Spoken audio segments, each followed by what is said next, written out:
Hello mga kabarya, welcome na naman dito sa channel natin, Old Coins PH1611. Ako po yung nagpapasalamat sa patuloy niyong panonood dito sa mga videos natin. So maraming salamat sa time na ibinigay niyo dito sa channel natin at ako po ay nagpapasalamat sa patuloy niyong panonood. At welcome sa mga bagong subscribers po dito sa channel natin. Welcome at sana may natutunan kayo sa mga videos po natin. Now, usapang foreign na barya tayo. So, dito tayo sa bansang United Kingdom. Ito yung barya nila na 20 pence. So, maliit lang kasi itong baryang ito. Kaya, sinuzoom lang natin mga kabarya. So, 20 pence, 1982. So, may barya na klase na rare ito. So, pero itong baryang ito, I believe na duplicate yata ito kasi yung original kasi nito is iba kasi yung kanyang uh, parang pagkagawa. Pero mapalad tayo na mayroon tayong barya na nakita at hawak nito mga kabarya. So again, barya ito sa bansang United Kingdom kasi Queen Elizabeth itong bariyang ito. Now, dito tayo sa barya update natin. So, ito kasing bariyang ito mga kabarya, may mataas kasi ito na value. So, 1982. So, again, yung barya natin is 1982. So, ito yon 1982, England, Queen Elizabeth II, 20 pence, rare. Itong baryang ito na saling sa ngayon, rare ito.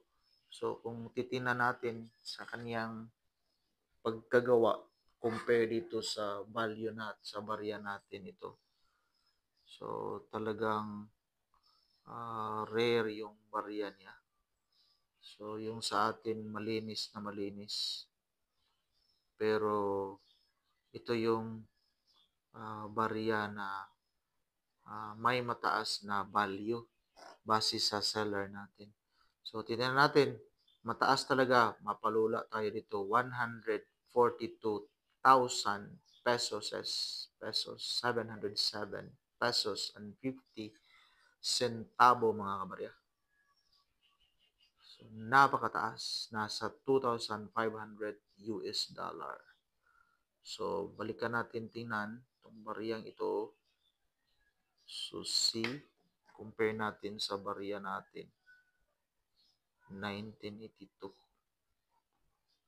So, maganda talaga yung barya niya. Yan po.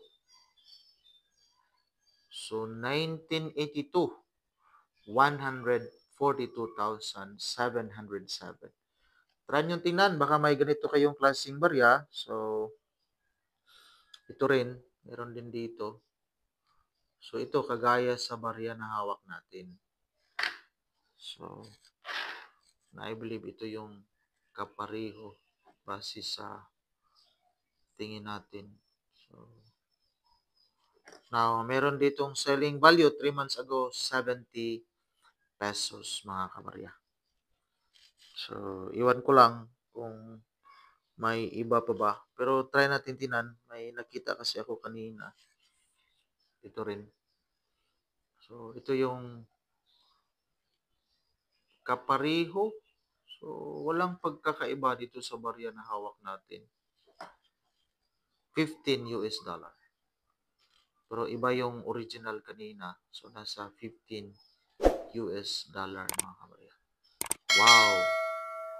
At least nakahawak tayo sa ganitong klaseng barya. Yan lang po. Maraming salamat. God bless and enjoy watching.